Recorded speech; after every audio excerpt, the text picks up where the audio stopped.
Hello?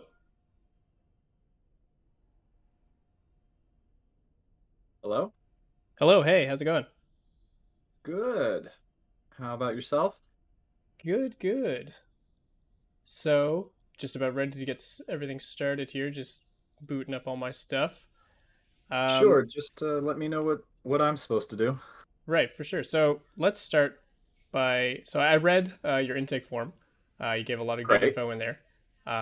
So, give me a brief rundown of you as a player just for everyone watching right now. Sure. Well, I guess the best way to describe it is I'm a filthy one trick who enjoys grinding like a pro, but I only have the time commitment of a casual. And that about Right. sums it up, basically. So, when you say that, I like, really, yeah. just as a prod to that, how often do you play? And like, how many hours, say, in a week do you play Overwatch? So it's a give or take, it's between 1 to 2 hours a day. Okay, that's not bad. That's a decent time commitment right there. Yeah. Um, It's sort of my relaxation after work kind of thing. gotcha, gotcha. And most important question I'll ask before we get into the details of everything we'll be looking at today is what are your goals for playing Overwatch? Are you just simply trying to have fun, trying to de-stress after work, like you're saying, trying to climb to a specific rank, trying to go pro, anything like that?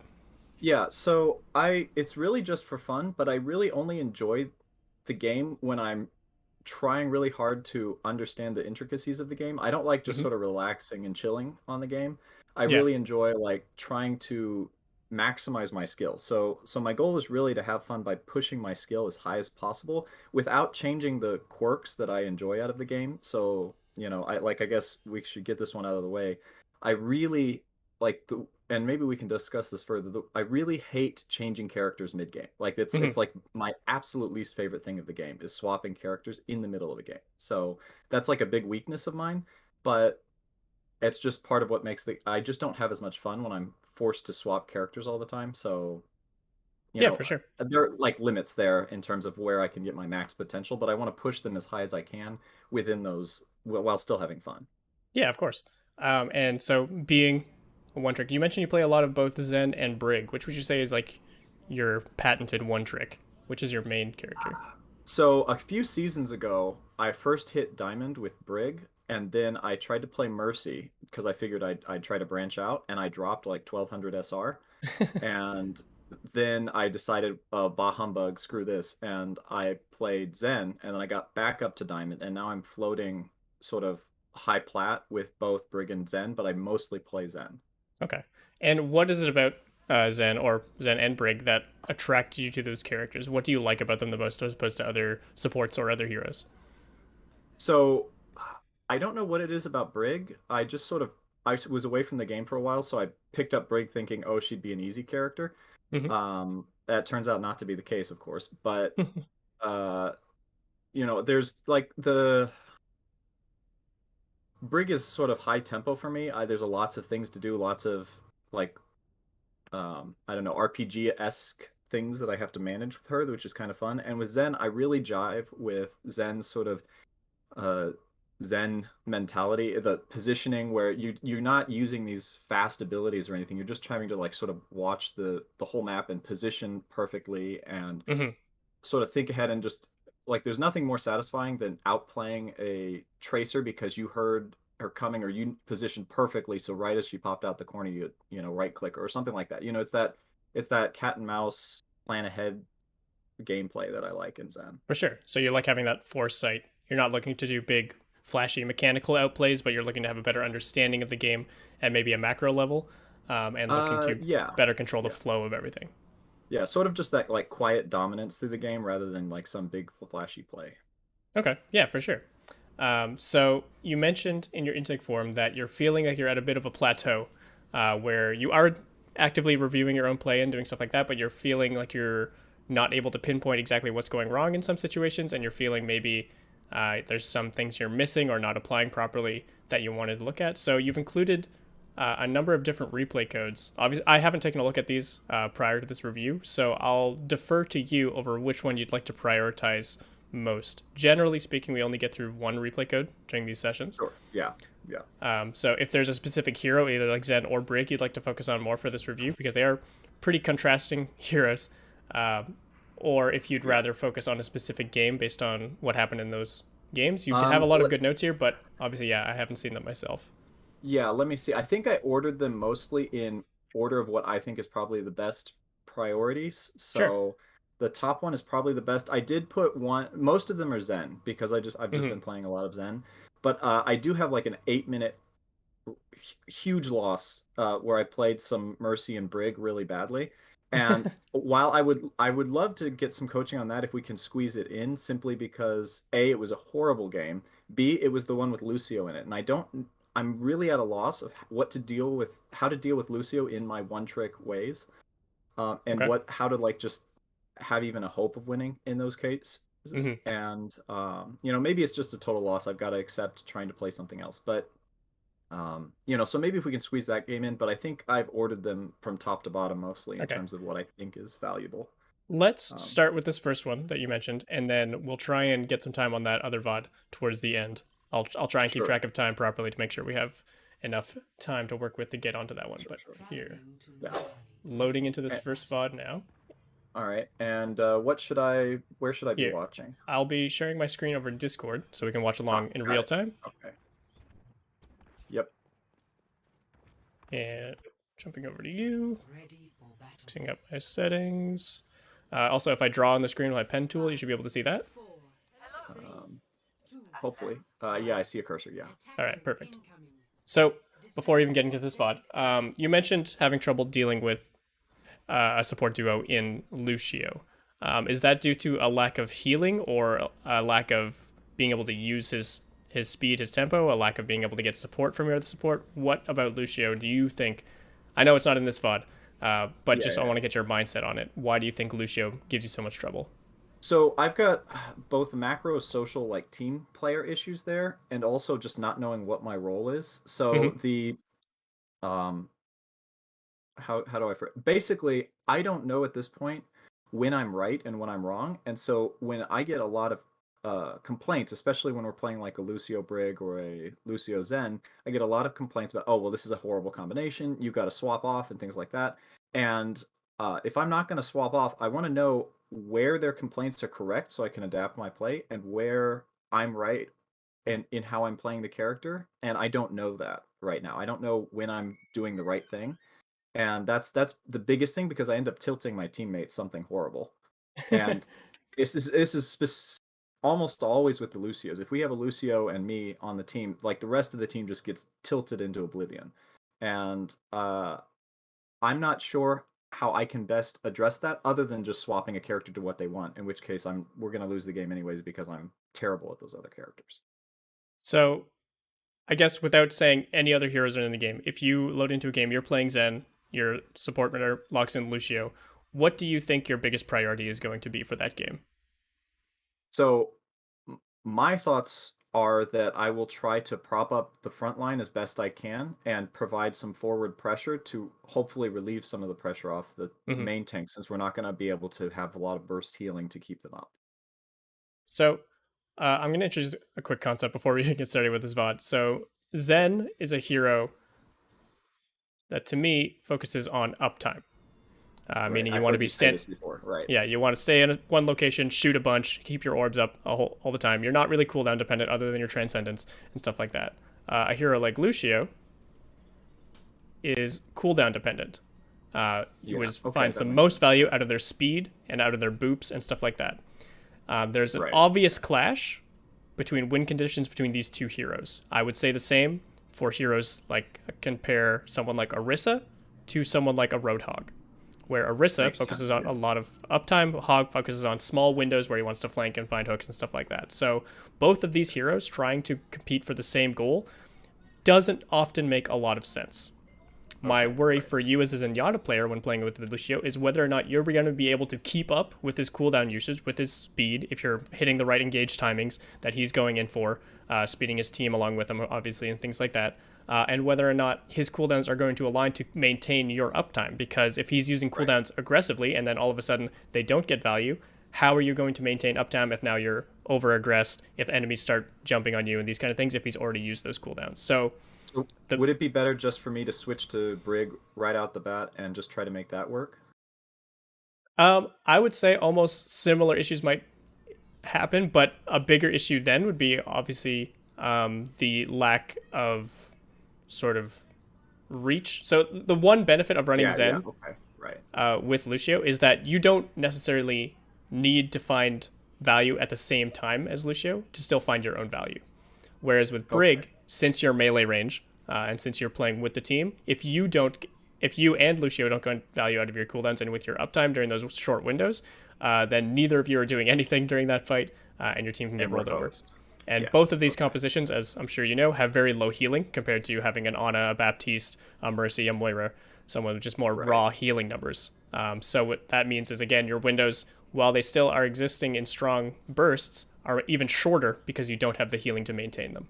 So we're just really, really fragile in terms of our Yeah, windows of opportunity. it doesn't make it impossible, but it makes it really strict. And not only does it make it strict on yourself, but it makes it strict on the rest of the team as well.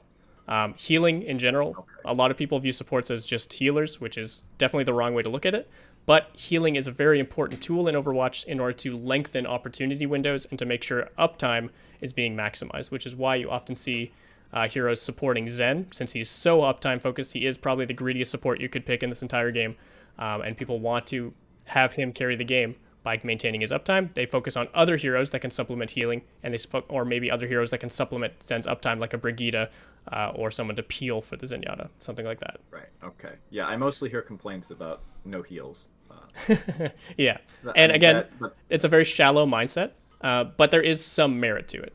So what that right. means as Zenyatta is your priority needs to make sure that your uptime is getting value so that you don't need to rely on healing in longer engagements. You need to make sure that Okay. before your team dies, you're putting out enough damage, you're getting enough headshots, you're putting discords on priority targets, you're using the cooldowns of the rest of your team to find those opportunities effectively, and in order to carry for faster kill targets, faster fight wins, and stuff like that, rather than the long uptime which you would generally play for if you had So the I'm luxury.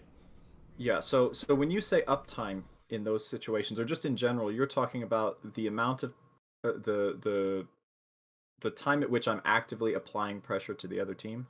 Yeah. Okay. So Okay. generally speaking, shooting, healing, using Right. cooldowns. That's uptime. Okay. If you Right. have no targets, that's downtime. If you are out of cooldowns, which isn't really something that happens on Zen, that's downtime. All these kind of things. If you have Okay. to reposition, take yourself out of the fight, that's downtime.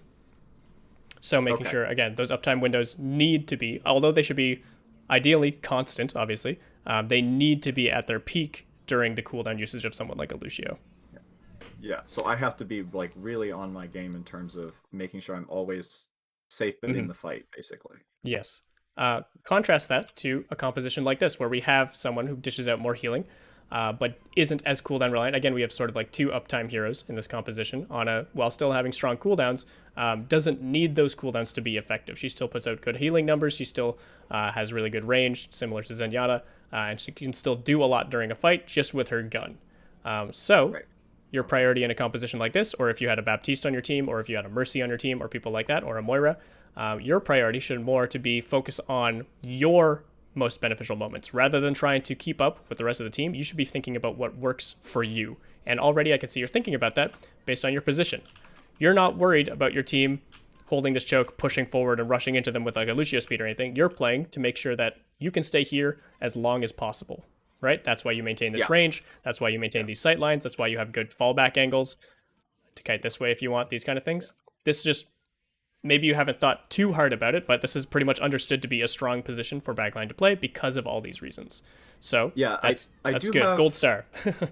I do have a question about this because I play Mhm. here often, but with most of the time when I go Zen, the other support goes Ana, and in this map in particular, I noticed the Ana has a tendency to play on the right side high ground, Mhm. and I- I'm not sure what my role is with regards to the Ana in terms of supporting her in the case where we have like a dive or something that's coming onto them or things like that. Is it just try to shoot them down before she gets bursted out, Yeah. or As okay, Zenyatta, you can do nothing to counter a dive unless you have okay, Transcendence. But okay, what you can do is you can do one of two things. You can play aggressively to try and deny as much value from the dive as possible. If Winston is hitting a main and he's discorded half health, he's going to have a harder time diving.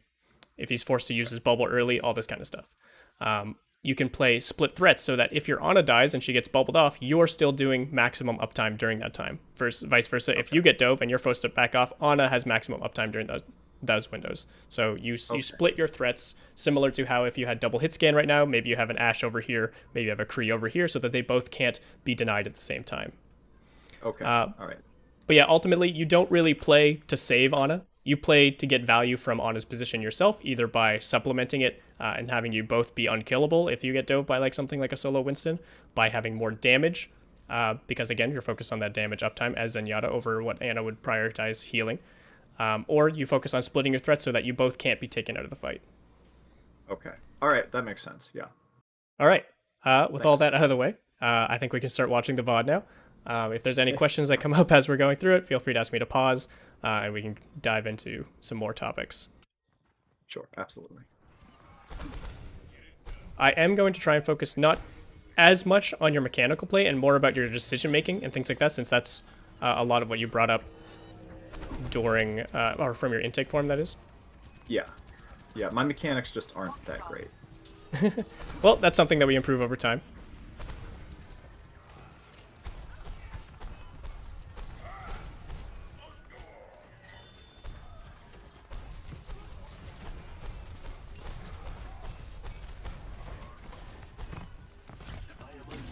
Oh man, I could not find that again. Number one thing, who do you think is the best Discord target during this whole exchange? Let's go back even just a little bit further. So I was thinking the Rhine. Okay. Because they're all pumped up together. We're at the corner, and this Rhine should be able to hold that corner and swing on the other Rhine. And if we can, yeah, that was what I was thinking. Is if this Rhine can hold the corner over there, they've got a good angle to position from, and the other Rhine's going to be forced to go push onto that. And if he's discorded, we should win. Yeah, more than all those reasons are valid for sure. And I think even more on top of that is Rhine is the easiest target for your team to follow up on. If we look here and we discord like this Ana right now, for example, just because she's discorded doesn't mean anyone but you is going to be able to shoot at her right now. Rhine is still the most priority target because that's who our team has access to. Everyone else but you has very limited range and is boxed out by this Rhine, so good target prioritization. The one thing I don't like here is we're not positioned in a way that's A, maximizing our damage opportunities. We could be playing more aggressively over here. Okay. Or B, giving ourselves enough space to counter this Genji aggression. So if we saw this Genji, we knew they had the flanker. We see at this point he is the only potential 1v1 threat. There's no Winston that's going to dive you. There's no Diva, anything like that. There's no Tracer flanking behind.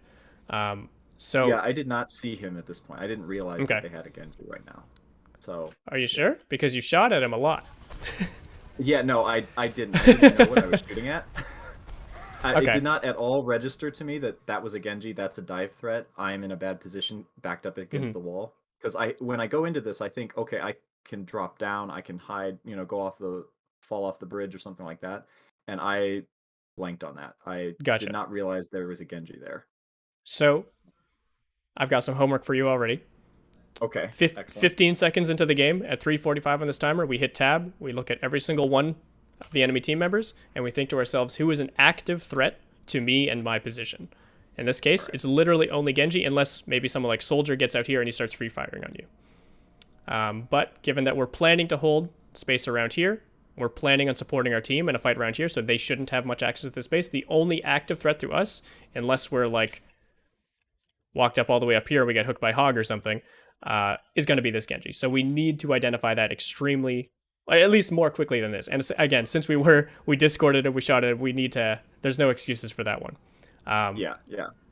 And then on top of that, when we are playing a slower hero like Zenyatta, someone who we already talked about, your playstyle wanting to oversee the game and sort of be the all-seeing eye and being able to deal with things not just on a mechanical level, but from a macro and decision-making level, it becomes so much more important to make these things known to yourself and to your team earlier, and then to act on them earlier too.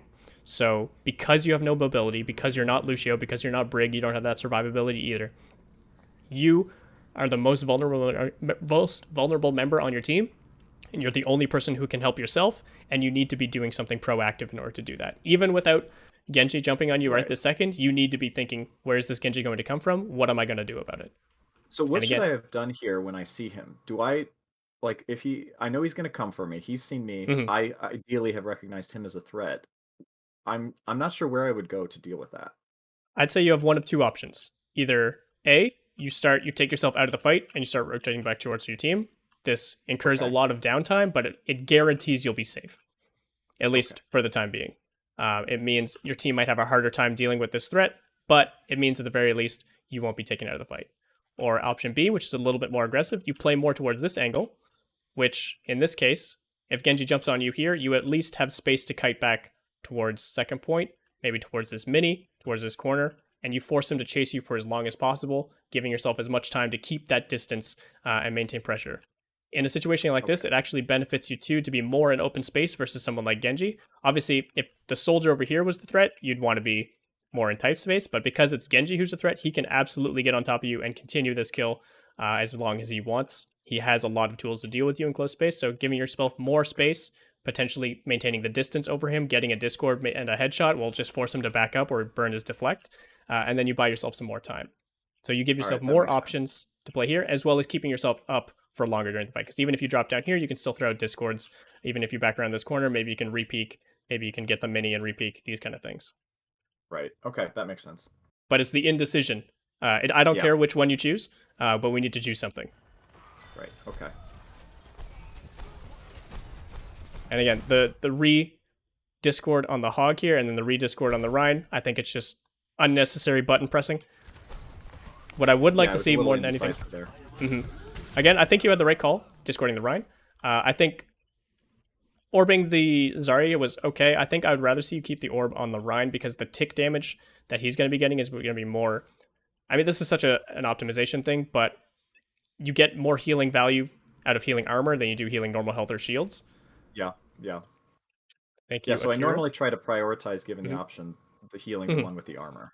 Yeah, But and since your Ana is here putting out good healing numbers, the most important thing is to have your orb on whoever is the most involved in this fight, in which case it's almost always going to be Rhine in a Rhine v Rhine matchup, because he's going to be the primary target. You're getting more value from the armor.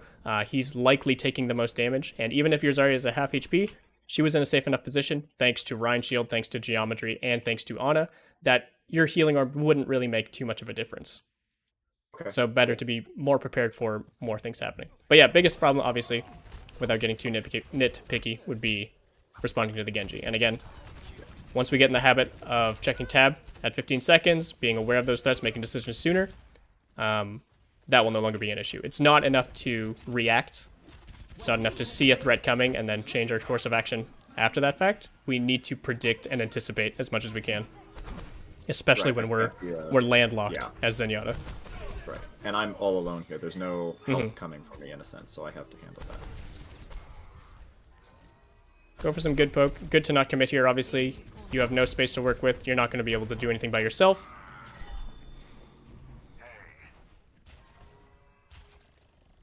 Now in this game, I was not able to assess what I was doing wrong here, and my complaint, the only thing I could come up with at the end of this game is I want to blame the DPS. So that's obviously a bad attitude, but just in terms of where I was assessing myself, that's where I was at here. Okay. So, did the DPS kill you? Did your DPS get you killed here? No, No, I'm right? talking about it later towards the end. Oh, Yeah, later yeah, towards the... Okay, okay. yeah, Good to later know. towards the end. And also, here I'm noticing, I think one problem here is... So again, I want to frame this in the way that we want to be the all-seeing eye. We want to have the foresight to know what's going to happen before it happens, right? Obviously, we can't do that. Overwatch is chaotic. We can't always predict what enemy players are going to do. But what we can do is make preemptive decisions that's going to give ourselves more options and better ways to deal with whatever comes up. Maybe not everything, but with more things. So, first things I'm going to point out are your positioning. The one thing you, again, need to make a decision on quickly because you are landlocked, because you have no mobility options. We don't want to be in the middle of the road. We're going to get run over. So, better options, we need to be at least on a side lane, or ideally on high ground.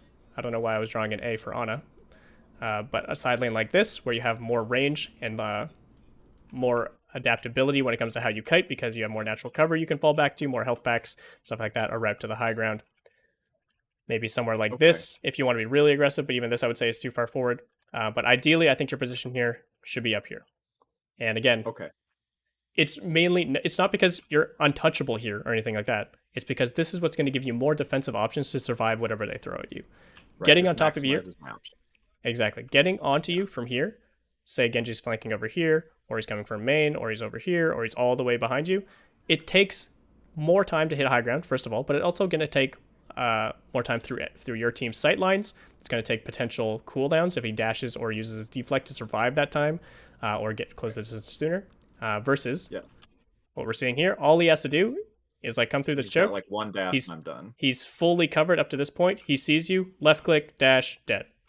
Yeah. So faster decisions, faster repositioning. The thing here is we're maintaining uptime. But this is not a time that uptime is important because there's no enemies in front of us.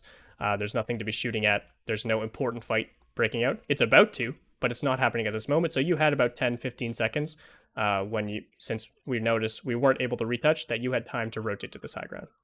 Yeah, okay. So here, again, like this is Sorry, go ahead. This, I was just going to say, this already is a better position just because you have more natural cover. You can more easily fall back into spaces like this. Although it does isolate yourself from your team a little bit, it's still safer while maintaining strong uptime. So I like at least that you are not standing in the middle of the road like a second earlier. But we could still be doing more.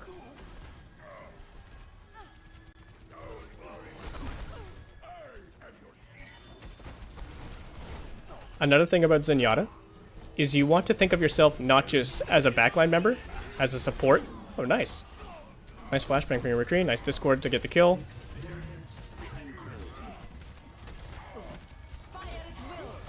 So I want to get this thought out before we talk about this trance. Okay. So I want you to think of yourself not just as a backline member, not just comparable to someone like Ana, but also as a damage member and comparable to someone like your McCree. So a mindset you want to maintain for your backline presence is, yes, you want to stay alive during the fight. You want to make sure that if you get dove, you can survive it. You have defensive options to fall back. You're controlling side lanes so that your team you can use natural cover to stay safe and your team can come peel for you, all these good things. On the other side, you also want to maintain spaces like this high ground, spaces like side angles, so that you can get more damage in. And Zen, more than any other support, needs to do damage. There's nothing stopping you from doing damage and healing at the same time, thanks to your orb mechanics. And you need to be thinking yourself, damage is the utility you bring as Zen, and that's the reason you don't do as much healing. So we need to be leveraging that if we're going to be choosing this hero. So here ideally, I was taking myself out of the fight too much because I was basically trying to peek back and forth. Yeah, and again, I just wanted to highlight how good this space is because it splits your threats. Not only does it make it so we're not playing a single lane, and it makes us safer, but it gives us more opportunities to aggress because what we're doing right now is we're playing front to back. And whenever we have splittable threats, for example, let's compare McCree and Tracer. If McCree's standing here behind shield, would you want Tracer right beside him shooting in one direction? Probably not. You'd want Tracer using her mobility to find access to side angles, access to backline, all these kind of things so that you can split your threats and they can't deal with that overwhelming amount of pressure. They can't block both sources of damage from one angle, one shield, these kind of things. And it makes your damage less predictable and potentially more lethal. The same thing can be said for you. Do you want to be standing right next to McCree if you're both shooting in the same direction, or do you want to take at least a little bit of an off angle like we did here, or a better one potentially from this high ground? Right. Okay, so again, just reinforcing why that repositioning is important. Looking at the Transcendence, I want to watch this from top down. So the blade comes out, we get the kill. Obviously, things aren't going great. So talk to me about the opt to use Transcendence here. So I felt like we were beginning to lose. Basically, we were beginning to lose, but I felt like we could hold them off still before they rounded this corner. And so I was trying to create basically, I guess a tempo ult to allow the tanks to push forward and put the pressure back on the other enemy team. Absolutely. So one, you brought up the word of the day, tempo. And I'm glad you're not one of those Zens who only thinks trance is to counter grav or shatter or things like that. And I'm glad you're willing to use ultimate in this way. Now that we know Dragon Blade is out, it's not a massive threat. We can use Transcendence more aggressively, so it's good. We're looking for a tempo ultimate. My only issue is with a little bit of timing, and this is going to sound a little nitpicky, and it's going to be hard to execute this all the time in ranked, but it is something you should be striving towards as a Zen player. And that's the moment you hit Transcendence, within the next 1 to 1.5 seconds, the enemy team's brains are going to acknowledge that you're using Transcendence and acknowledge to themselves, hey, I mean, unless Anna hits a 6-man nade or something, we probably shouldn't be fighting right now. So the question you need to ask yourself is, are we going to be able to get value from this tempo Transcendence within the next 1 to maximum 2 seconds? And if that's not true, then this might be a very, very hard ultimate to capitalize on. So the biggest thing I want you to look for, if you're looking for a tempo trance, is your tank positioning. Unless your tanks are dead, obviously. In which case, it's whoever's being the most aggressive positioning. Right now, our tanks are fairly defensive. We're around a corner. Yeah. We're out of LOS. We weren't in active threat of dying if we go back just a touch. Like, your tanks weren't going to die if we didn't trance kind of thing. Right. Sorry, Rashford. Obviously, if we had saved the McCree, that would have been a massive play, but hard to react to that kind of thing in that moment, and you didn't even have trance at that second. So right now we have trance. We're not in danger of dying. We don't quite have the space to capitalize on trying to turn this. I think the best play you could have made in this situation would be let them push the payload. Tell your team you have trance, we can go aggressive, so we maintain this position. We let them push the payload so that the Rhines are crashing into each other. Then we trance, then we push past them, because now they're not like speeding around the corner or anything, but they're at least committed to this space, and it's much easier to get back onto them and turn the tempo on them. Okay. I guess, okay, so that is something I struggle with in ranked, because often I feel like if I tempo trance, I'm trying to almost drag the tanks forward, and that's suboptimal. So, other than just like communicating to the tanks, hey, don't run away yet, which often doesn't work. Is there anything else I can do in terms of timing that? Because I guess my fear was that the tanks were going to keep backing up. Right. And so I trans to try to force them to go forward, which, as you point out, is very suboptimal. So yeah, obviously, we're not in the Overwatch League. We can't coordinate everything we do perfectly. We're not going to get on the same page with our tanks every single time, and that's understandable. As much as you can communicate, try to, I would say, if you're comfortable communicating, hey, go aggressive with trance, don't give them space, push, all these kind of things. The only alternative that I could see is to try to be aggressive yourself and almost bait aggression onto yourself. And this is something, again, you'll see pro players do in the Overwatch League even, is you will take extra aggressive positioning as Zenyatta. So this is maybe a poor example because they're already pushed up, but say the soldier wasn't where he was and their tanks are like maybe behind here. You could be, your Rhine's still holding here, but he's thinking about backing up. If you positioned over here and then try to take some shots, bait them into pushing you, and then trance yourself back to your team, they commit onto you instead of your enemy tanks, or sorry, your friendly tanks, and then your tanks can recommit onto them. So, and then they get pincered, right? Yeah. That would be the biggest solo play you could make. And again, ideally it's paired with communication and coordination, but it's ranked. You do everything you can, despite that not being the case. Okay.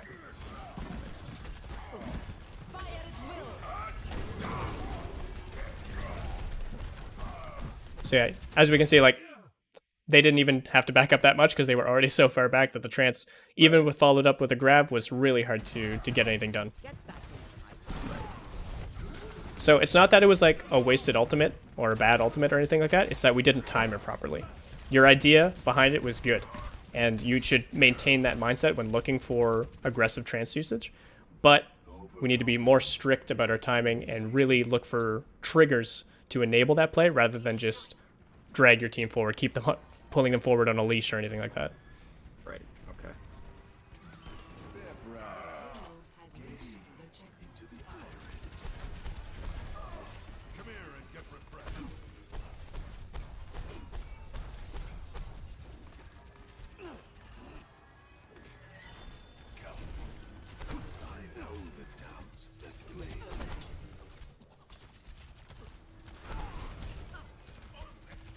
Just to provide as an example for this kind of situation, if this was the situation we had trance and we know we didn't need to counter anything, we could, even before we lose an advantage, like for example, before before our McCree got hooked and after the Genji bladed from the last fight. If that same situation happened here and you were in a position like this, one, this is a good position to have before the fight because you can split your angles, again, split your threats from the McCree.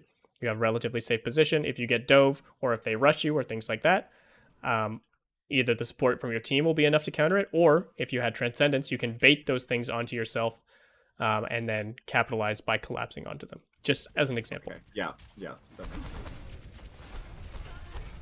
And again here, even without Trance, I think I would have liked to see you try to take more leverage over this position.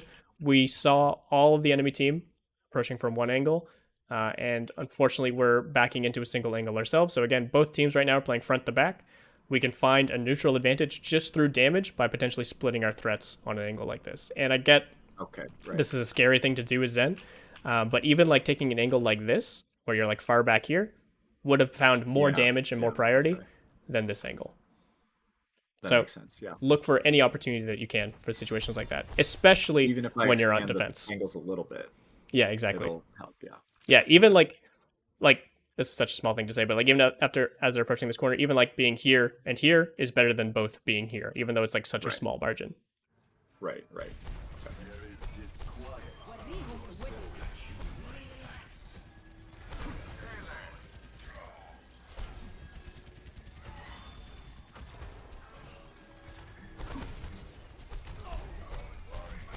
Good respect to the enemy ultimates, but I would have liked to see a Discord orb come out sooner. So fast forwarding a bit. When they start committing ultimates right here, like you're not. Yeah. Yes, it's good to hug this corner and stuff like that, but here I would have loved to see a Discord on this Genji over-aggressing. We have the shields, we have the space, we have the priority in this fight. That this is still our territory, and anyone that enters our territory should be a priority target. I did not see that Genji at all. I'm like. I think that's just because you were prioritizing safety rather than uptime, and you can do both in this instance because your Rhine was, unless your Rhine was like dead and they're walking forward with nano attack, then yeah, run for the hills. But in this instance, you still had Rhine, he still had a little bit of shield, you still had some space, and not only will you get more damage out, but it actually makes your Rhine and Zarya happier because there's more pressure, meaning their aggression is happening even slightly slower. Right. So I still had at least a half a second to do something there. Yeah. Okay. So again, just looking back at it. So this is where we hear the ults. I know you can't hear it in your headphones because I'm not sharing just the window, but this is where we hear both Nano and Attack Visor. We see from our position that we're not actively in, unless the ult being used were like Genji Blade from up here and he's about to dash at you or something. You don't need to immediately react, and I would have liked to see you, one, not charge the right click because we know this is an important opportunity window coming up, and two, prioritize getting the Discord out. Even if it means you're not able to follow up damage yourself, it's going to mean they're not able to push as aggressively as they normally would want to. Right, okay. And there, yeah, now we get the Discord up, so that's good you got that before fully rotating. But yeah, just a hair sooner might have helped a little bit. Not saying it would have won this fight for you, but we want to maximize as much as we can. Right.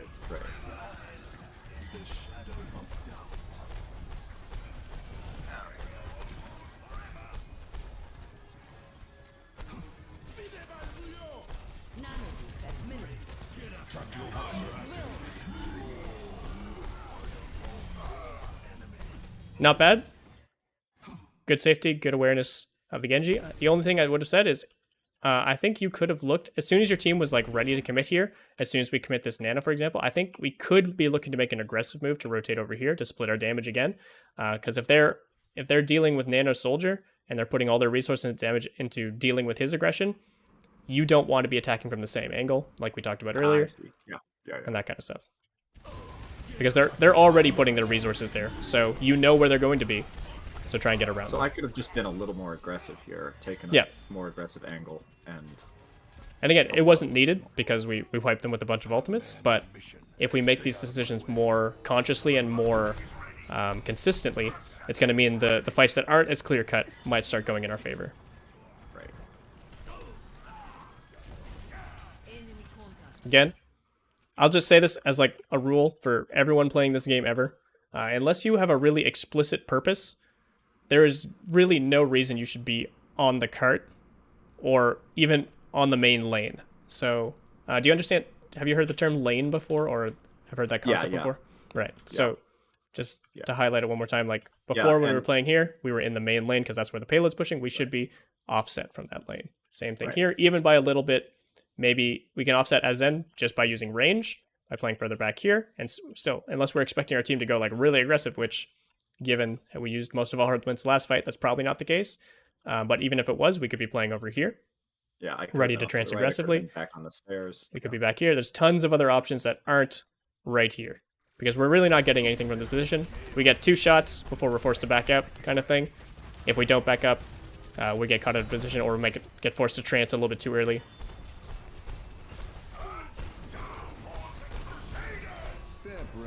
Nice play from our tanks. Easy cleanup. Another situation here, and once we see the fight going our way, I think we could look to be a little bit more aggressive. It's not going to mean much, but it might mean a little bit more consistent damage just to, once we see that shatter come out, we start walking this way.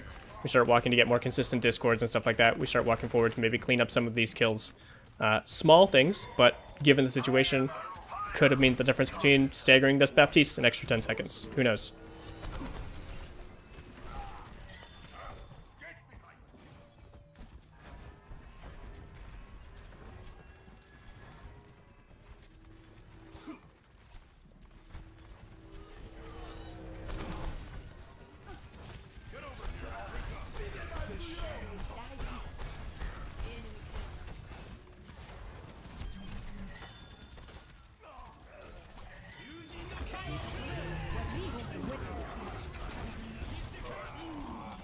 Okay, not bad.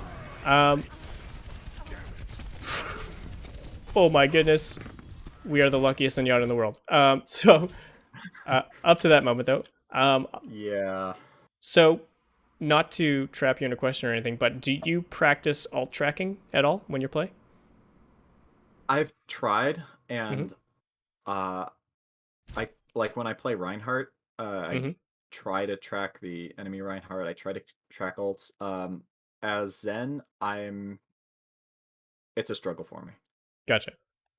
So obviously we talked about the value of a tempo ultimate in Transcendence, but obviously it's not the only use for it, but it is still a very strong use for it to counter things like Nano Blade, like Tac Visor even, like Baptiste Window, like Shatter, like Zarya Grav. All these things are very good engage tools that can just be flat out denied by Transcendence. So it's important going into a fight like this, where we know they have an abundance of ultimates, they have more than one play that they can be able to make, to try and plan at least a little bit what we're planning to react to. Because if we only tell ourselves they have a Genji, I'm going to trance Blade every time he has it, then we're not staying flexible enough to other win conditions they might have. So in a situation like this, it might even have been worth it to trance something like this and counter this window completely and go aggressive and kill them before they can use anything else. Moving forward. Okay. It might have been worth it to even like not trance this if we knew someone like Zarya was planning to counter grab. Obviously, this is a communication thing more than anything. But if you were saying to yourself, hey, I'm going to counter Blade because I know they have it, or I'm going to counter Baptiste Window because they know they have it, it means other people don't waste ultimates doing the same job. But again, like I said, this isn't solely on you. This is just what happens in ranked a lot of the time. But you might have been able to push it a step further. Most you could do is say, like, even if you would just want to type it or talk in voice chat, it's like, hey, I'm going to counter Blade with trance. And then if you happen to use trance earlier because you saw a tempo play or because you saw something else that needed to be trance, say like, hey, I don't have transfer Blade, and then the team deals with that however they can. All right. And then the final thing I'll say is whenever we are using Transcendence, similar to how we want to pre-position before a fight happens, we need to pre-plan our exit trajectory, because again, we're stuck in the main lane. My exit trajectory here, I got lost here in terms of where I should get out. I wasn't quite sure where I should exit. Worst case scenario, you head back to spawn. But here, I think given the way the fight planned out, and again, this is something you need to be keeping track of actively during a Transcendence. Also, another nitpicky thing, make sure you're getting both orbs out before you hit trance. Small thing, I'll only touch on it once. But yeah, given that we killed this Genji, and we pin this Rein back right here, 2 seconds left on trance, head back to where you started. Right. Given where your Rhine was pinning, given that we killed the Genji, our biggest threat, we did our job during our transit window. So all we have to do now is maintain our uptime, keep as much space as we can, but obviously maybe not go hyper aggressive because we don't want to trade out right now. But keep the space that we had, don't forfeit at all, don't let them in even further, and then just play around our team. And worst case, like I said, like go back to spawn, but other than that, you can always look for context clues, like where your tanks are playing is usually the best advice. You're not going to have time to trance all the way, rotate to the high ground, or go all the way back up here or anything. So just go for somewhere you know is safe based on where your tanks are. And yeah, this is Zarya Bubbles saved your life. That was crazy. Yeah. Honestly, at that point, it probably didn't matter anyway because we had numbers and spawns in our favor, but pretty funny to see that too. Still nice not to die. Always nice not to die, yeah. Alright, we see them swap onto the Reaper. Again, just like we do at 15 seconds of the game, I would recommend, as much as you can, try to remind yourself, hit tab after every teamfight win or teamfight loss. Sometimes people will swap, sometimes you might remind yourself, hey, I haven't seen this ultimate in a while, maybe they have at this fight. These things are always good to keep track of, and it's not an easy thing to remind yourself because it's not like actively impacting a lot of your gameplay, but it is really good habit to build and really important to make sure you're keeping up with what's going on in the game. Yeah. Okay.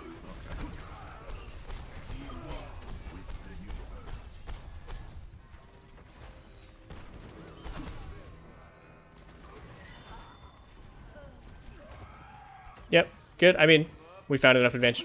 We started moving forward there, which was good, but ultimately, like, yeah, our position didn't lead to us being able to follow this up. It's not expected of you to follow that up necessarily. But good that you started moving forward because you recognize your team had tempo. If nothing else, you can always recognize when kills happen in the kill feed and when your team is using ultimates. These are usually good examples of when you can start moving up and start following up fights and looking for more aggressive damage. Okay. As long as you're not overextending.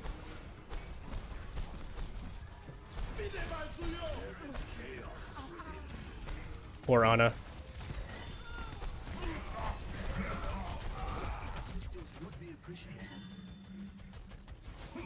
In a similar vein, when we know kills in our favor and ultimates in our favor are good signs to go aggressive, kills in the enemy's favor, ultimates in the enemy's favor, there's McCree going down, this Baptiste window being put down. It's a little bit awkward because our team's at a bit of a disconnect right now where our Ryan and Zarya are trying to capitalize on the fact that they split their team, but our backline is not in a position to follow this up. So this is not on you, per se, but this is an example of where split decision-making can just crumble a team. And it's not that either you or the Ryan made the wrong choice, it's just that we made different choices. So yeah, this happens to me a lot, especially when I'm playing Brig. This is more than anything unfortunate, and unless you guys get together and start scrimming together, this is not something you're going to fix over the course of a ranked game. So this is just kind of, to be honest, like pretty unlucky. Like, sure, there's little misplays. Your McCree shouldn't have overextended. Your Ana should have naded herself. Your Ryan should have been aware of our position. These kind of things. But this is no individual misplay, and there's really like no blame to be put on here. We just made two different decisions that are both valid, but both incompatible. I will say you did the best thing you could. You kited back because there was nothing you could do to help Ryan's aggression other than maybe get a Discord out, and you fell back because you recognized tempo was in the enemy's favor. So again, don't feel bad about a fight loss like this. This just happens in Overwatch. This happens to Overwatch League teams when they get caught off guard by stuff. Oh, thank you, McCree, for the stun. Yeah, that saved my tail.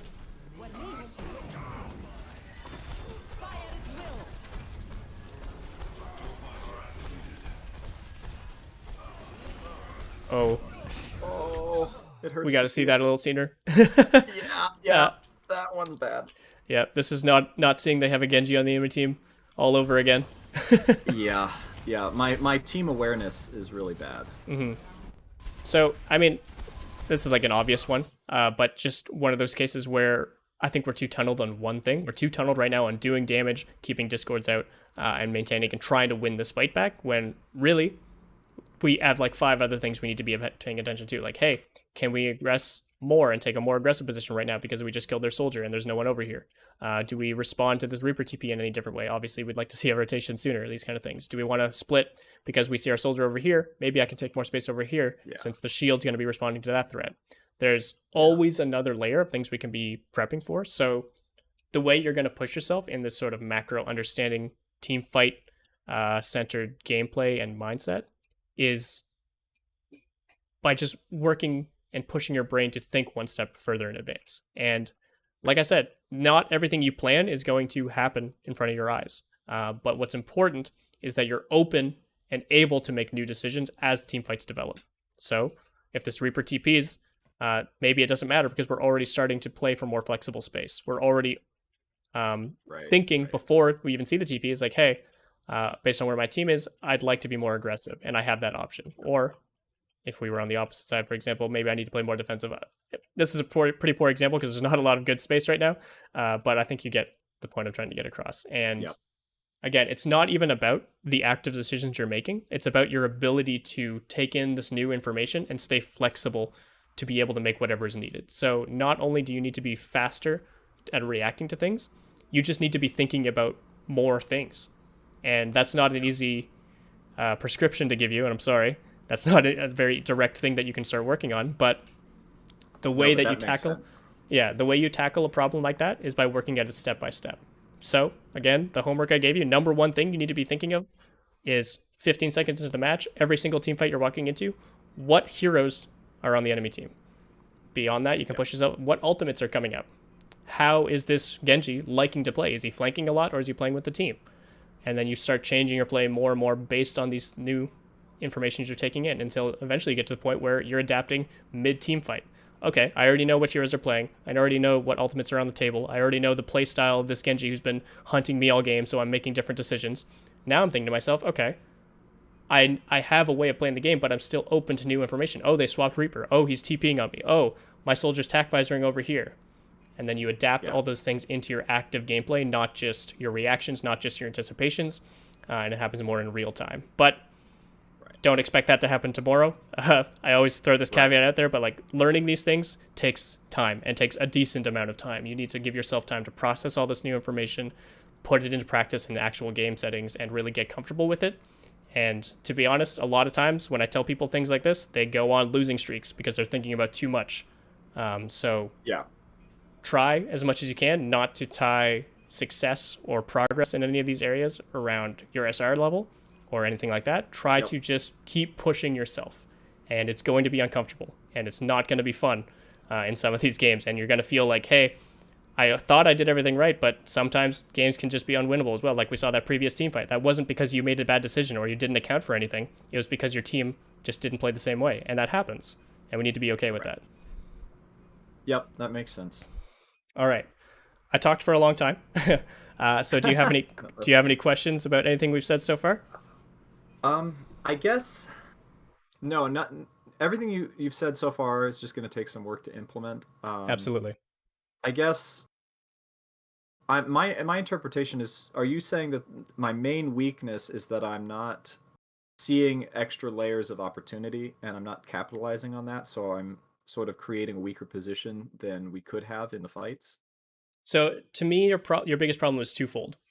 Is one, you're not accounting for enough information. And again, we need to start small and work our way up before we can be as close to perfect as we're ever going to get in that regard. So start by identifying enemy heroes and active threats to yourself. If they're playing full dive, Genji Tracer, Winston Diva, you have a lot of threats and you have a lot to worry about. But if they're playing a composition more like this, and they have something like a solo Reaper flanking or a solo Genji, then that's easier to take account of. And you can make more planned decisions around that specific threat.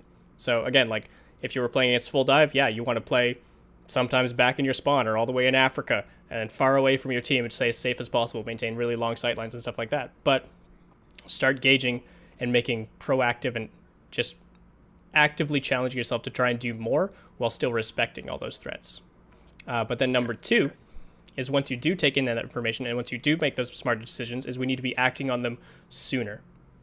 And the best advice I can give you in this regard is every time you win a fight or lose a fight, prioritize positioning on Zen.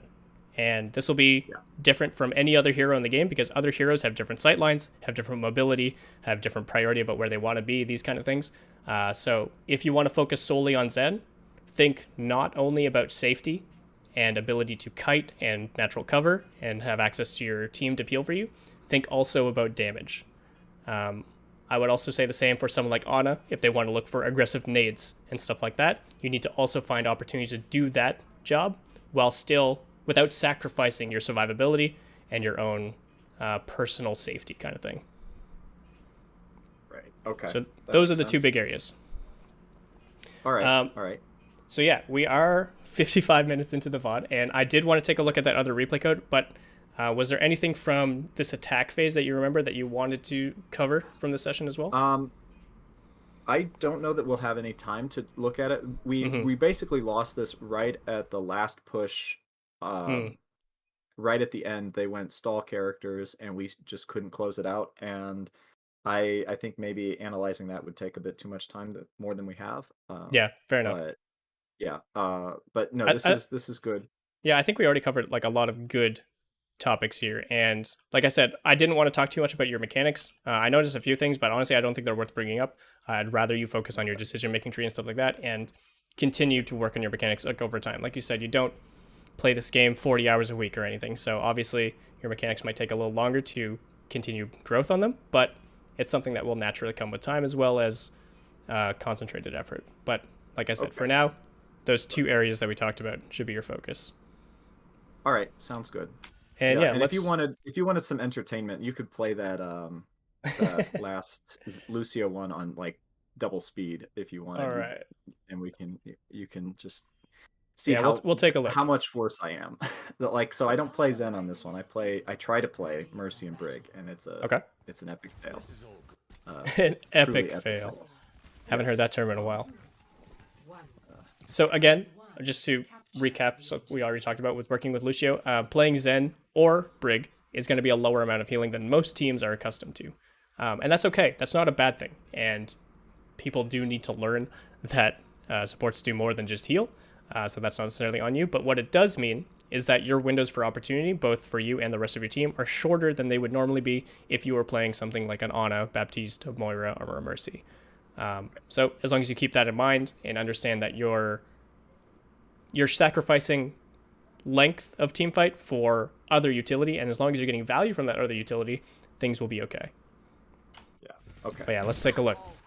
I'm not, but I'm not getting value. Well, that's the goal, at least. But I was almost like half mentally gone on this game simply because I just didn't know what to do. Okay. Was that because of the composition you're playing? Because of the map? Yeah, it was the enemy composition. Team? Okay, so yeah, what do you think is the strongest part of this whole composition? What do you think makes this composition work, if it can work at all? Yeah, I got nothing. Okay. I look at this and I'm like, yeah. So, what I think this composition does. So I'm not saying this comp's going to be played in the Overwatch League or anything. Let's get that straight first. Yeah. But what I think makes this composition strong is the ability to split its threats. So, you and Sigma. Yeah. Let's just put an example together where Sigma, Lucio, and McCree are all running around together, and then you and Hog are running around together so that if he hooks a tank, you can follow up with a bash and do some extra damage, and then Soldier's running around the map like a wild man, being that extra wild card. So what's good about this situation... There's a lot of independence here. Exactly. There's a lot of individual survivability. If Lucio's there to speed Sigma around, Sigma already a very survivable character, but does sometimes get threatened if he gets rushed down, can be amplified by speed. Or maybe some stability from you. If they try to rush him, you stun them, you bash them, you displace them, McCree flashes them, these kind of things. And you add to that stability while pocketing a specific threat. Sigma does poke, but McCree has kill threat. Same thing from Hog. Hog is a kill threat, maybe supporting his position, making sure he doesn't get 2v1'd, or he's not eating anonades on cooldown or these kind of things by helping support his space, just adds another threat to the mix. The very last thing we want to do with this composition is play front to back. Play a single angle, like we talked about earlier. It works on other compositions with a shield tank like this because they offer a lot of forward pressure, and sometimes just with more spam, more backline damage, they're just going to be able to bulldoze an enemy team down. But that's not what this composition does. So the only way we're going to find value is by splitting our threats. And if they play front to back, we hit every side angle possible. And sure, there's going to be someone in front of them, but like maybe that Sigma group, but that means soldiers free, that means hogs free, and hopefully we can bleed them out before they're able to run us down. That makes sense. So in order to be able to make that sort of decision in game and recognize what your win condition is, I've been talking so much, we might not even be able to watch all this VOD, but in order to put yourself like in my shoes right now and to be able to look at your win conditions and stuff like that, you need to think, number one, what can you do on your hero? If you're playing Zen, you can do damage. If you're playing Brig, you can support positioning and you can shut down flankers and things like this. You can have at least one clear-cut role. So one, think about what you're bringing to the team. And then two, think about what potential win conditions your team offers that you can supplement. So like I mentioned, if we were playing something like Rhine, Zarya, Rush Comp or something like that, and we're playing Lucio Brig with that, you're not going to be supporting flanking threats very much. You're looking to support our frontline push because we have a lot of heavy frontline members, we have speed, we have a lot of ability to close the distance, and so what you want to be doing is being scrappy and brawly during the time that our team is crashing onto them. This composition has a weaker frontline. We don't have shields in the same way that a Rhine comp does. We have 2 hit scan members, which is a lot of precision damage and a lot of kill threat, but isn't a lot of shield pressure, isn't a lot of tank pressure most of the time, and it means in order to get value from double hit scan, we need to be able to hit more priority members, like backline, basically not tanks and shields, that kind of thing. So what can you do to supplement double hit scan? You can help one of them take more aggressive positioning, these kind of things. Okay. And it's very easy for me to like point these things out to you because I've been looking at this game from a macro level for the past 5 years, right? So it's not, I understand it's not as easy to do this in game when you're worried about performing as well as making the right decisions and stuff like that. But you should always be making sure that whatever you're doing, you're finding value from your hero pick. And I'm not saying you need to swap if you're not finding value, but maybe you need to change some decisions up, change the way you approach the game, change who you're playing around, that kind of thing in game to make sure that your choice, your decisions are getting value. Right. Okay. All right. But yeah, all right. Let's at least watch the first round of this.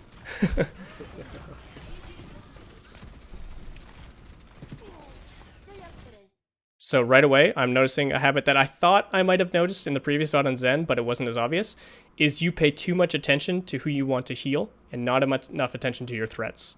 And this was, again, clear to me from the Zen VOD, strictly mainly because of the Genji kill and that unlucky Reaper kill when you died to that. But here, there is no reason... Oops, that's not you.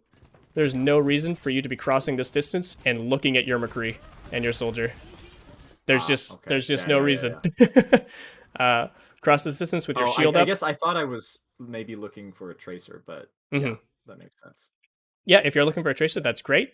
But more than anything, you'll be using audio cues, and it doesn't mean that focusing on tracer, you expose yourself to everything else. If they Orisa pulled right now and they did it a little bit more accurately than right here, maybe that catches you off guard because you're just not paying attention for it. These kind of things. Maybe you bash off a little bit too late and you fall into the pit.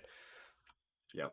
In addition to everything we said from the last VOD and paying attention to new details, stuff like that, we need to actually give ourselves the capability to take in new information with better focus on threats, not just on playing support, playing for our team members, that kind of thing. Because yes, that's our win condition here, but we have more jobs than that. And one of those jobs is staying alive. And in order to stay alive, we assess our threats, and it all builds on top of each other. So here we're kind of caught between those two jobs. We're caught between wanting to touch the point, support our tanks, and support our DPS. You can't do it all, and there's no hero in the game that can do it all. The closest thing would probably be someone like D.Va, but even D.Va, when she commits her boosters, that's a cooldown that she can't commit anywhere. If she uses all her matrix, that's something she can't eat from another threat on the map or something like that. So don't try to do it all. Commit to doing one thing at 100% rather than 3 different things at 30%. Okay. Especially with someone with low mobility and a more, not strict playstyle, but a more defined playstyle. Right. Yeah, and you're trying to go up and heal your Lucio, you're looking to your tanks, and then all of a sudden there's this tracer that we forgot about from 2 seconds earlier. Yeah. Okay. Yeah, so I basically just didn't commit to a decision on what I was going to accomplish. And to be fair, neither did your DPS really. If your DPS saw the situation, they probably could have wrapped around right side and pushed that Tracer before she got the jump on them. But instead, they held back. But just because they're making mistakes doesn't mean it's okay for you to make mistakes too. Right. Poison. Case in point. Yeah. Again. Nice pulse from the enemy Tracer. She seems to be popping off right now. But again, like right here, just because your soldier got hooked and your McCree's deciding to feed his brains out, that doesn't mean we do this. I don't need to go and yeah. do the same thing. Yeah. Yeah, I should have recognized that was a crazy move and just got out. Yeah, sometimes picks happen. It's unlucky. Best thing we can do is maintain space, threaten them if they over-aggress into that space, but not try to make up for the fact that we got a pick by instantly turning the table. On Mercy, too. On the one hero that can survive this. I forgot that there was an empty pit there. But even at this point, you could just be holding spacebar. I don't have my, Well, we'll just brush over that. That's not something that we need to review.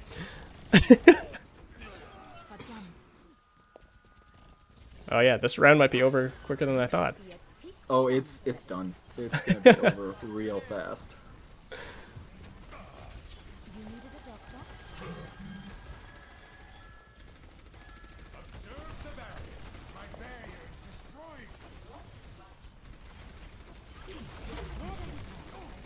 Can't seem to get up on the high ground.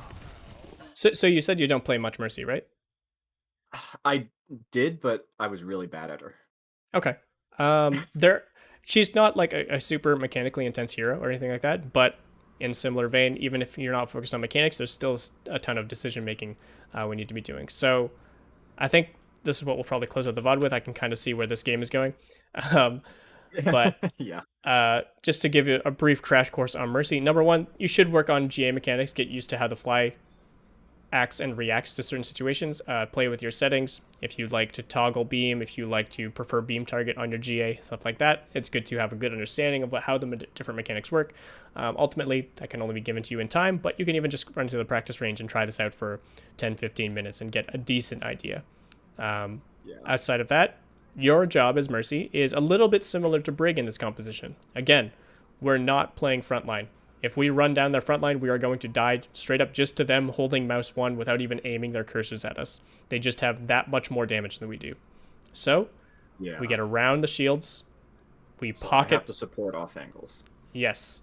And as Mercy, you've got a great tool to help support angles. You can't maintain space as effectively as someone like Brig. You can't deny someone like Tracer. But you can enable their flanks and their off angles to find value quicker. And well, yes, gone off with the soldier and helped him on his flank. Yeah. The soldier going over here, the Kree up here. What's important is you want to look for when other members of your team are looking for opportunities and then supplement that opportunity. I would say the same for Brig, but it becomes a lot more about positioning with someone like Brig, and it's more about reaction time and enemy focus when you're on Mercy. So you need to read when McCree's about to peek. You need to read when McCree gets forced out and then Roadhog's about to peek, or when Soldier's across the map and peeking and then your Sigma's pushing. Like, these are all situations you need to weigh in your head as Mercy and choose where you're going to be most vulnerable, or not vulnerable, where the enemy's going to be most vulnerable and where you're going to find the most value. Right, and I'm really bad at that kind of awareness right now. What we don't want to do is focus solely on healing numbers. We also want to make sure we can GA up to this high ground. Oh, we almost made it up. The whole hog. So yeah, of course, you are the majority of healing in this composition, and it's important to heal. But the great part about Mercy is it takes like 0 activation cost for you to go from healing a tank to then pocketing 2 shots in your McCree, to going back to healing your tank, to pocketing a round on your soldier or Helix rocket, going back to healing tanks, like this kind of thing. So that's how you maximize APM and uptime on Mercy. This is just kind of one of those games where we're stumbling around one by one, can't deal with the overwhelming pressure. This just might be one of those games where it's just honestly like a team diff. We're not coordinated. We're not playing a composition that we can flow well together on. We're not making enough individual impact. A lot of bad things are adding up. A lot of outplays are happening from the enemy team. straight up, some games you will never win, regardless of what hero you play or how well you play it. Although, we got a few picks. Maybe we could stall it. Maybe not. I don't think we do. Yeah, not too close to that one.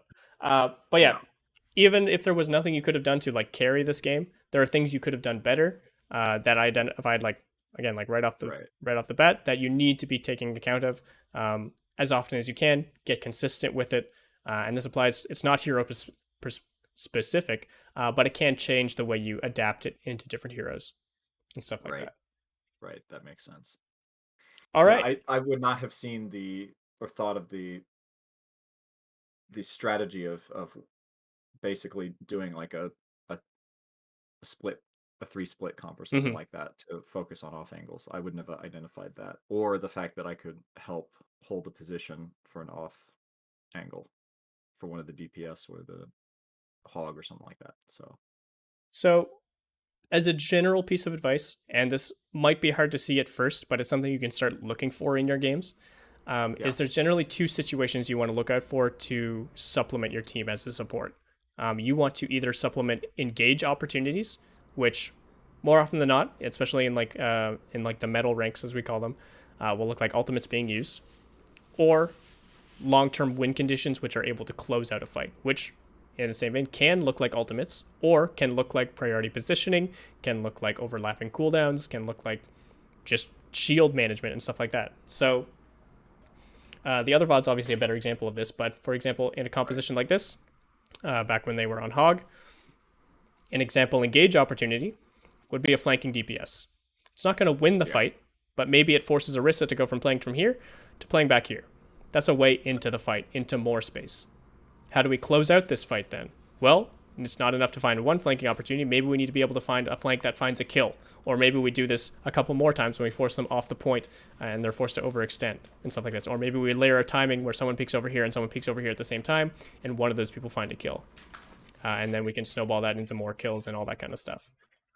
Looking back on a more coordinated team comp, I don't want to use this one example either because it doesn't really model the same thing you were playing on Nimbani.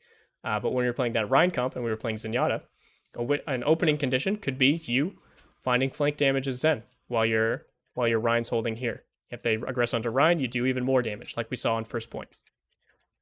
But if we don't find that damage, then all of a sudden we lose that window to open up the fight, and we need to play more respectively to the enemies engaged, that kind of thing. In the similar vein, ways we can win this fight are to enable your position for as long as possible. If they're going to be pushing onto Rhine, it could be even more than just you stopping this engage, but if they commit to it the whole time, maybe you do enough damage that it carries your team through the fight. You get discords out constantly, you're uncontested at this angle kind of thing. That wasn't the case in the previous op because of the enemy Genji, but maybe it means respecting that enemy Genji even more because you know you're a big part of your team's win condition by staying alive as long as possible. Right. Okay, that makes sense. We've talked about a lot. I've obviously got a lot of questions more, but I know we're out of time, so... Yeah, I will say, if there's anything direct, like in future games, or if you're watching this VOD on YouTube or anything like that, feel free to shoot me a DM if there's anything that was confusing that we talked about, or anything you want to go more in depth with, and I can try and get things sorted out for you. Sure. But yeah, absolutely. The main thing I want you to walk away from, just to reiterate it one last time, is you need to make faster and more educated decisions. The way we do that is by accounting for more things. Start small, build your way up, like we talked about. Hit tab more often, read the enemy heroes, think about enemy ultimates, think about the way you're playing, the way the enemy's playing, the way your team's playing. Build and build and build and build that knowledge until you can make the most educated decision possible. And also, train yourself to make those decisions faster. On Zenyatta, that looks like repositioning sooner. That looks like accounting for enemy threats, accounting for where the fight's going to be, accounting to what ultimates your team's going to use, what the enemy team's going to use, predicting where you're going to be the most valuable based on all that information, and going there before it's too late. If we take too much time, we're not even going to have the option of doing everything we want because we're not making those decisions soon enough, and we don't have the tools in our kit to be as flexible as other heroes. Right. Makes sense. It's going to take some time. Yeah, for sure. And like I mentioned, I didn't really bring up anything mechanically, but on top of everything, of course, keep working on your mechanics, keep grinding out time on Zen and everything like that. But absolute biggest thing that needs to change right away, as much as you can, is that awareness and decision making. So it's a long road, like I mentioned, and it's not going to happen overnight. And it's probably going to lead to some confusion, maybe some frustration, maybe some loss in SR. But at the end of the day, if you're truly here to improve, if you're truly here to work on yourself to be the best player you can be, you need to be okay with those speed bumps, with that, with our loftier goal in mind. Yep, makes sense. All right. Well, thank you for the VOD review. Thank you for submitting this and doing this on stream with me. This was a fun one. I love talking macro stuff, so I appreciate you coming in. Yeah, no, I appreciate it. It's very helpful. Awesome. And yeah, the VOD will be available on YouTube if you ever want to rewatch it. And yeah, like I said, feel free to reach out if there's anything I can try and clear up for you. Sounds good. Maybe next time I'll have to get you to macro Brig for me. Yeah, but Brig's a fun one too, because like Brig, this is a weird way to say that, but she's kind of like the diva of supports, where she doesn't have the mobility, but she has a lot of different jobs she can do, and you got to commit to doing the right thing at the right time. Yep, that makes a lot of sense. Mm-hmm. And I pretty much always commit to the wrong thing at the wrong time. And yeah, like I said, a lot of that's just probably not taking in enough information. Yes, definitely. Mm-hmm. I'm always feeding my brains out as Brig. Well, if you can acknowledge that, that means you're ready for improvement. It means you can look for more things to work on. So that's good. That's the first step, is acknowledgement. All right, sounds good. All right. Again, thank you so much. And yeah, good luck in your games. Thank you. All right. That is the end of that coaching session. So yeah, only had one session booked up today. So that's going to be, I believe, the end of the stream for today. So thank you guys for coming in and watching. We're doing things on YouTube now, so that's exciting. This will probably make it as a YouTube VOD in on the channel right after the stream ends. So hope you guys are learning something. Hope you guys are watching. If you guys are interested in getting coaching yourselves, if you haven't seen already, you can check the description down below. We've got our website and our Discord on there. Make sure to join our Discord, check the appropriate channels for how to book coaching, become members, all that kind of stuff, or just check our website out directly where you can buy coaching from myself live on stream or with any of our other highly qualified coaches, and we will hook you up. But yeah, that's all for me today. I will be back tomorrow with more streams, so see you guys then.